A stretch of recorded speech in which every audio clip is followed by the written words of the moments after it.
started dancing I keep saying 6, it could be 7. I don't remember actually which birthday it was, but my mom was birthday shopping for me and sent me to dance class with my neighbor's daughter. And that was my first day. And I don't actually remember the class. I remember loving it.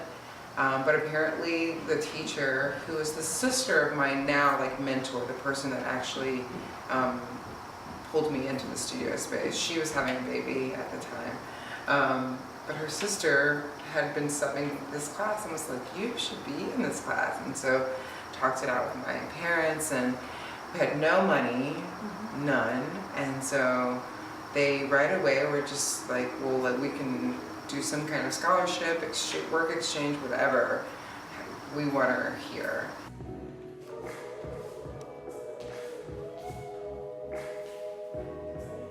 And I was born actually in New Mexico on a military base in New Mexico, and then shortly thereafter my family moved to Germany, where my sister was born, and we lived there for about 4.5 years, and my dad retired after that. So then we moved back to North Carolina. So, I kind of was in an interesting place because, I'm of mixed race, and my dad was black, my mom's white, which in the early 80s was still not so common. So that was kind of one, shading of my childhood, which was that I was kind of always the other, like, what are you, is always kind of a question. My dad passed when I was a senior in high school. He died from a massive heart attack. And that was in September of my senior year, so kind of right off the bat. And so of course that was a really kind of traumatic event, and that last year was pretty difficult. My sister was only a year behind me from school, and so yeah, I was kind of navigating this new family structure as well as preparing for me to move out.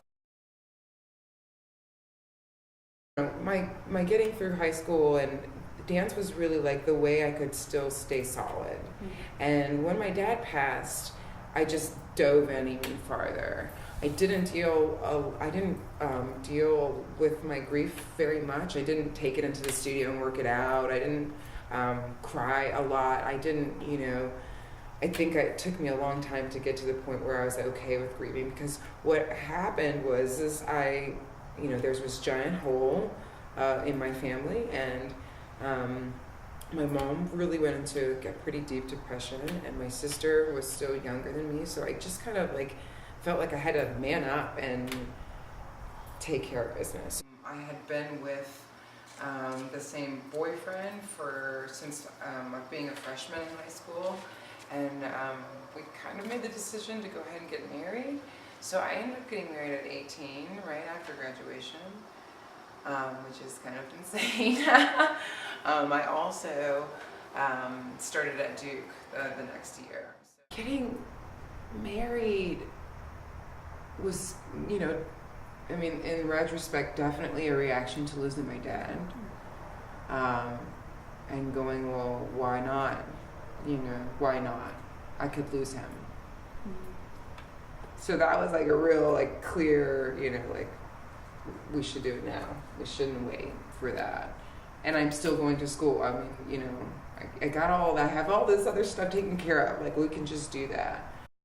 I had been taking ballet, but not studying and training for anything in particular, just taking dance just to be moving. And I was real sick that year, allergies and lots of stuff, and ended up having to make up a lot of classes. And so I did that in the modern class that worked for my schedule, and that was with Clay Taliaferro. He's professor emeritus of the dance program. Anyway, so he kind of, saw me in a couple of classes and was just basically like, why are you dancing? Not why are you taking class, or you should take more class, but why aren't you dancing? And that hit me on a number of levels, really kind of in a deep place of really, why aren't I dancing? So I worked with Barbara Dickinson, who was my advisor at the time, and designed a program to major, dance with an emphasis in music and education. So yay, I made a degree that I use every day of my life. And then I graduated, and then what's next? I have no idea, right? There's not a ton of opportunity in terms of what it was that I was particularly interested in doing, which is modern and contemporary dance. There are ballet companies here, but I'm not a ballet dancer. I've been studying ballet since I was, that was the first thing I ever took and, took an interest to, but so I was kind of like, okay, floating along, teaching a ton. I met a woman named Shawley Comerford, who to this day is one of my best friends and one of the people I work with the most. And we started a small company with another woman, and that was really incredible. We did a couple of small performances. ADF at the time, the American Dance Festival, had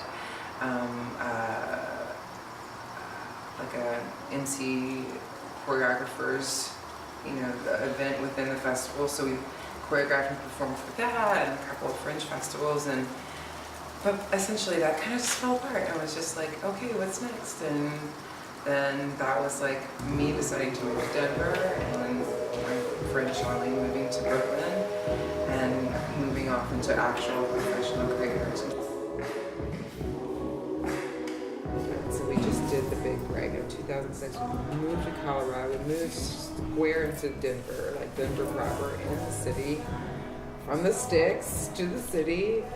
And that summer I had auditioned for this company, and Cleo Parker Robinson Dance Ensemble, and I got into that company, and so that was kind of a period of like, we both just were invested in new careers. He started doing EMS and driving an ambulance and being a healthcare worker, and I was living my dream, that I didn't really realize that I'd had since I was a little girl, but actually had. And that was really amazing. But it also was a period that things actually were not as good as we both thought. And years later, looking back at what was actually happening relationship-wise, it was good for us because we were both investing in ourselves. That was what was good. Our marriage actually was not in good shape. And then we got pregnant, and it was like, that was an oasis. It was an amazing oasis. My relationship was really already on the outs, and